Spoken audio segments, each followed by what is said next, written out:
Donc, à tantôt.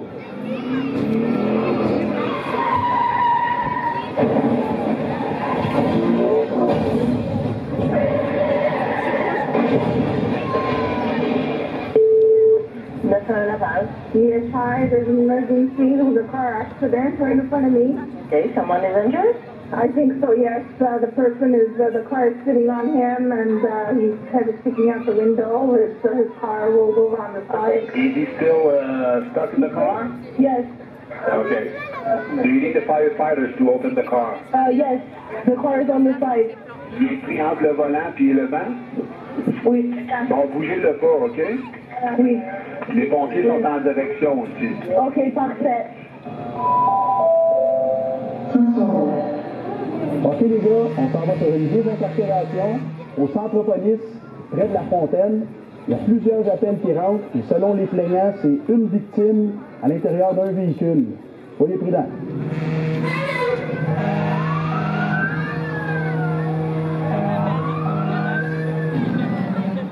Donc, bien sûr, on est là, les pompiers viennent d'arriver. Les pompiers sortent du véhicule 500, qui est l'unité d'intervention. Il va y avoir 2 autopompes avec eux autres, donc 8 pompiers, total de 10 avec le chef aux opérations. Le capitaine s'en vient et il va être le maître d'œuvre de la situation. C'est lui qui va gérer l'intervention et il va commencer comme suit.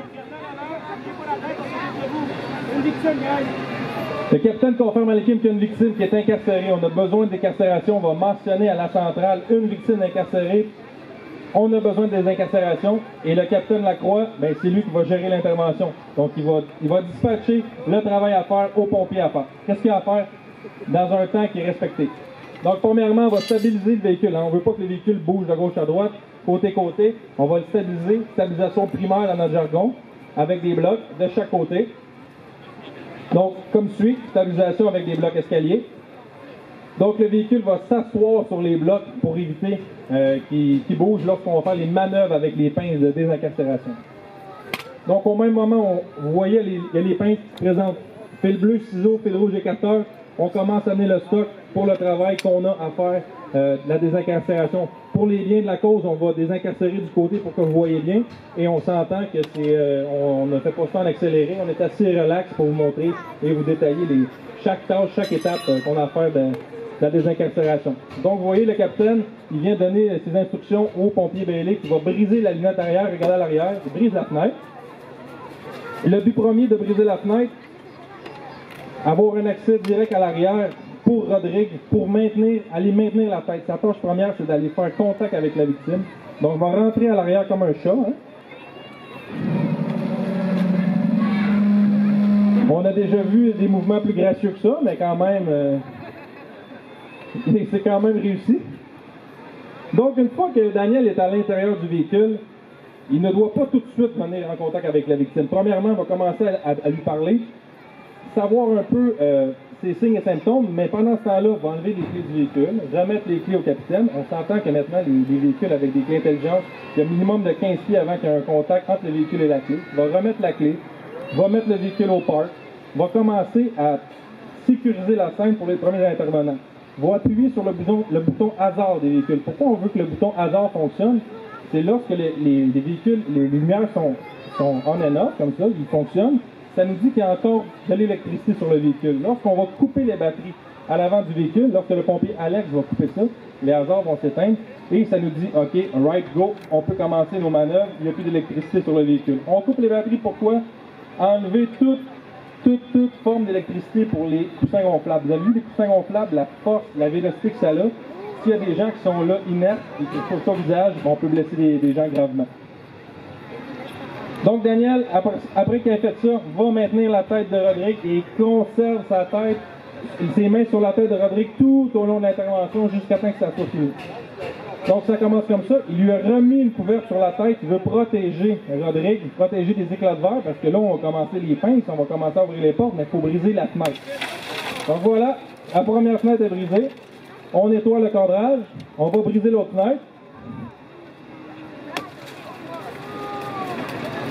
Et les deux fenêtres sont coupées. Et on peut commencer maintenant, une fois que les fenêtres sont brisées, à effectuer la désincarcération. La manœuvre qu'on va faire là, pour les biens de la cause, c'est qu'on va ouvrir la première porte du chauffeur. D'habitude, on y va vers le côté du pen, donc où est-ce que la poignée. Pour aujourd'hui, pour cet après-midi, on va aller de l'autre côté. Donc, on va essayer des choses pour que ça soit le plus beau possible pour vous.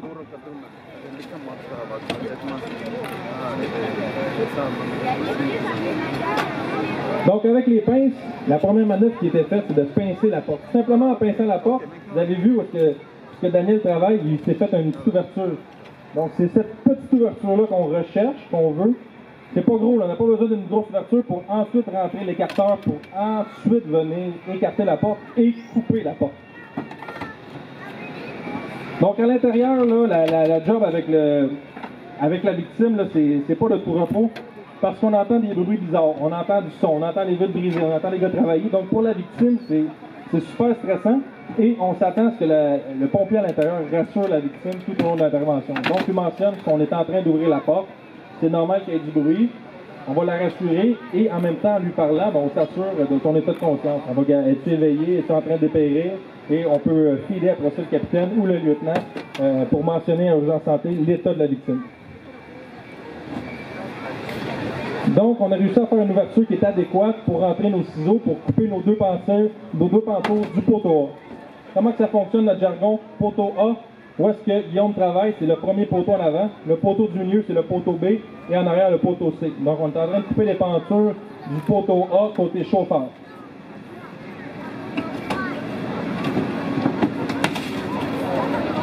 Donc, on comprend que les outils d'infraction, écarteurs et ciseaux sont les deux principales outils des incarcérations qu'on a.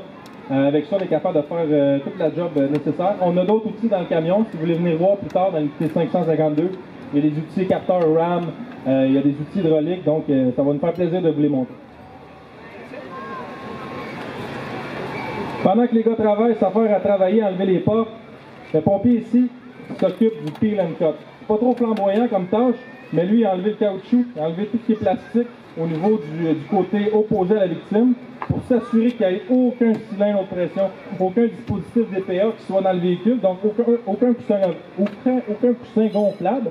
Lorsqu'on va aller couper au niveau du côté de la victime, un véhicule est symétrique. Donc d'un bord est fait pareil à l'autre. Donc on va s'assurer qu'il n'y ait aucune coupe dangereuse qui mettra en péril la sécurité des intervenants et de la victime. Donc la porte, on l'a fait ouvrir du mauvais bord, vous comprendrez. Il reste à couper le pen. La technique utilisée, un petit peu plus difficile et moins conventionnelle que l'autre, mais c'est quand même des choses qui peuvent nous arriver. Et nous, les pompiers, notre particularité, c'est de faire des choses avec pas grand-chose en fait. Fait que nous, on est capable de surveiller son distance et de s'adapter. Il n'y a aucun appel qui est pareil. Il n'y a rien qui est fait selon des étapes protocolaires. Donc, première porte ouverte. On va ouvrir la deuxième porte. Donc, avec l'outil Elegant ici, vous voyez Brian qui est en train de faire une natch avec l'outil. Ce qu'il veut, c'est simplement la même natch que tantôt quand on a pincé la porte pour ensuite rentrer l'écarteur.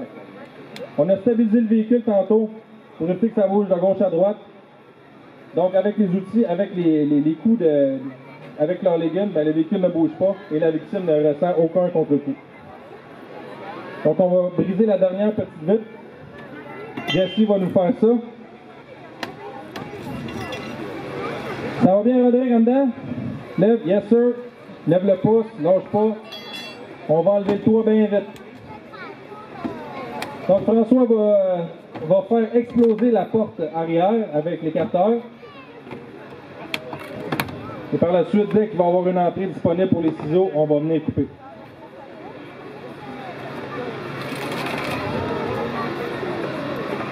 Pendant ce temps-là, en avant, les pompiers se préparent pour une stabilisation primaire. Ils ont déjà validé leur côté de stabilisation primaire pour faire la stabilisation secondaire, excusez-moi, pour faire le soulèvement du tableau de bord. Et une fois que la porte va être terminée, on va regarder à l'avant du véhicule, il va y avoir un sillage de vitre. Mais on va attendre un petit peu.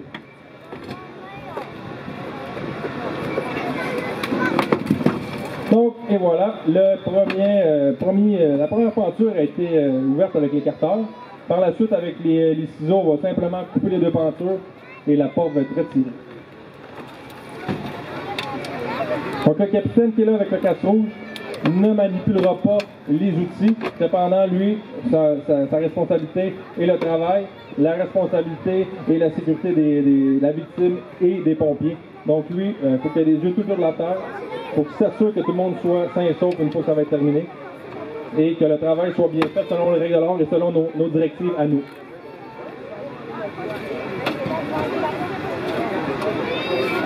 Donc, alright, ça sonne bien. Une deuxième porte enlevée. Parfait. Une bonne main d'applaudissement. Ce qu'on va faire présentement, on va simuler que les pieds de Rodrigue sont complètement pris au niveau du tableau de bord, sous le tableau de bord, au niveau des pédales. Donc, ce qu'on va faire, c'est qu'on va soulever le tableau de bord. Pour ce faire, on brise la vitre, on scie la vitre. Donc, la vitre du pare-brise, c'est pas comme les autres vitres des autres véhicules. C'est pas la même texture. C'est des vitres laminées, donc c'est des vitres avec certaines couches. Pourquoi? On reçoit un caillou dans le pare-brise, on roule, ben on veut pas que les vitres éclatent comme ceux-là, donc on est obligé de les scier, et c'est des vitres qu'on appelle laminées. Donc il va y avoir une coupure au niveau du poteau A, au niveau de la coupe du pare-brise, premièrement. Et on va également couper au niveau du moteur, au niveau de la structure du véhicule pour plus tard, pour affaiblir vraiment la structure du véhicule, pour ensuite soulever le tableau de bord. Donc vous comprendrez que sur une intervention, les pompiers sont pas en attente comme ça, en attente que les étapes se fassent, ça roule, ça va vite, tout le monde est coordonné. Donc on enlève la fauselle du véhicule, la Toyota Echo. On va enlever la fauselle.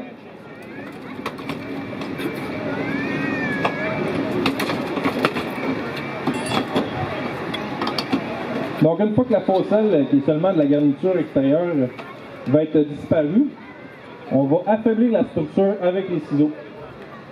Donc, avec une coupe en haut, premièrement, au niveau du moteur, avec le poids du moteur, ça va déjà faire une petite descente de rien au niveau des pieds, mais ça ne sera pas assez pour sortir les pieds à Rodrigue. Il va vraiment falloir, avec un soulèvement du tableau de bord, on n'aura pas le choix d'y aller avec ça. Donc, le capitaine décide où couper, s'assure qu'on ne coupe pas dans un ressort, hein, on ne coupe pas dans une particule qui soit dangereuse pour nous. Donc, il coupe dans la structure, près du ressort, et que ça ne soit pas dangereux pour les gars.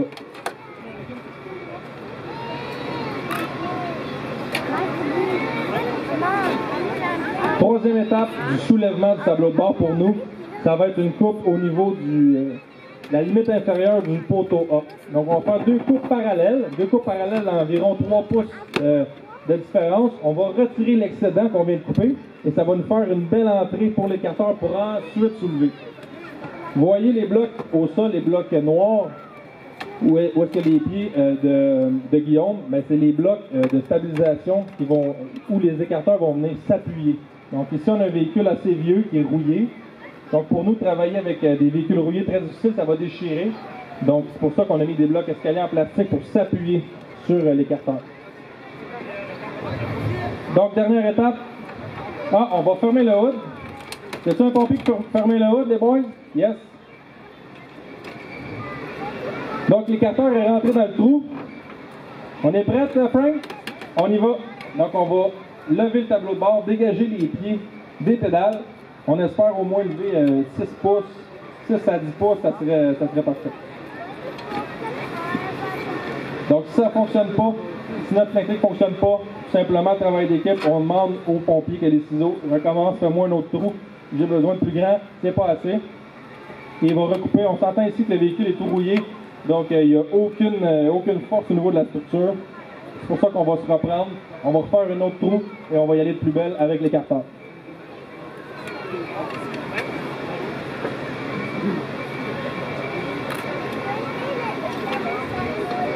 Donc on s'assure que ça soit conforme, qu'on aille assez, qu'on soit capable de lever le tableau de bord. Et une fois qu'on est prêt, c'est parti, on va lever ça. Donc regardez bien le volant, la vitre au niveau de l'avant du véhicule. On s'est entendu que le véhicule vient de déchirer, beaucoup.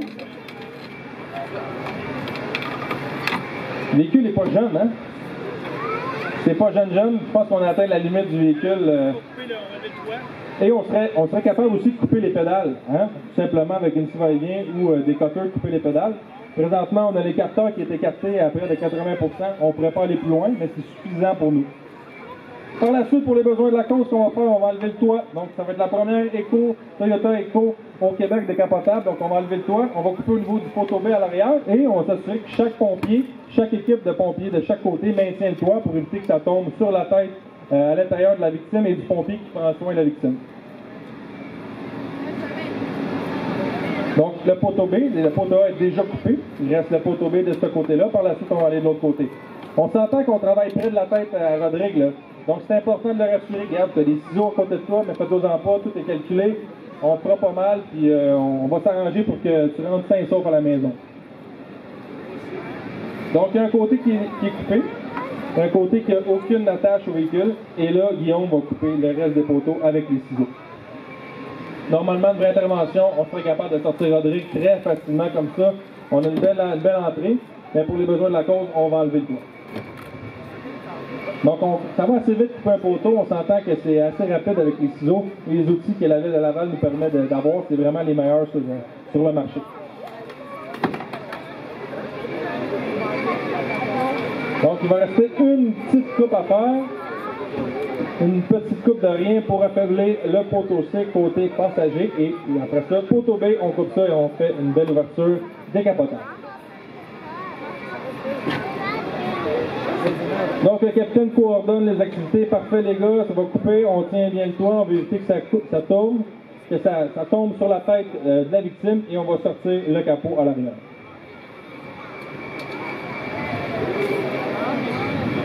Donc, c'est maintenu. En avant, en arrière, on enlève le toit. Et le capitaine a mentionné, on le sort en arrière, les gars. Donc, on sort le toit à l'arrière et ça fait une magnifique décapotable. On applaudit les gars. Le capitaine vient de mentionner aux pompiers, amène-moi la planche. On amènerait la planche dans les situations où urgence santé n'est pas sur les lieux. On s'entend que lorsqu'on arrive sur une intervention comme ça, on peut être les premiers arrivés, la police peut arriver et urgence santé, les ambulanciers aussi. Donc on va travailler de pair, on va travailler en équipe. Donc les ressources sections de police, ambulance, on travaille ensemble et on demande aux ambulanciers, ça serait quoi la meilleure manière pour toi de sortir la victime et on travaille de pair et nous on décide la manière la plus sécuritaire pour nous d'effectuer le travail.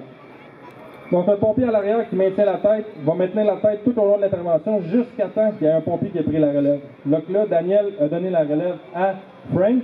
Il a dit, bien, Frank, prends-les. On va pouvoir mettre la victime sur la planche dorsale, sur la civière, si on veut, s'assurer que la tête reste dans l'axe de la colonne vertébrale pour ensuite transmettre le patient à urgence santé pour qu'il soit en direction de l'hôpital. Donc, ça a été sorti, Rodrigue, la victime, a été sorti sain et sauf. Ça n'était pas un vrai accident, mesdames et messieurs, et tout le monde s'en est sorti indemne. Donc, on peut applaudir les pompiers de Ville-Laval, l'équipe du capitaine Lacroix d'avoir sorti Rodrigue sain et sauf. Yes! Donc, je vous remercie de votre attention. Je vous propose une petite activité de venir me rencontrer l'autre côté au plateau d'entrée forcée. On va vous montrer comment les pompiers de Laval font des entrées forcées sur des portes d'acier, donc ça va être vraiment le fun à voir. Et pour les enfants, il va peut-être avoir une petite surprise après ça pour vous. Là. Donc restez pas loin de la fontaine, de l'entrée forcée, il va y avoir un petit spectacle pour vous, bien le fun. Si vous voulez prendre des photos avec les gars, ils sont là pour vous, si vous avez des questions, ils sont là. On vous remercie et encore une fois, merci pour la fête des pompiers.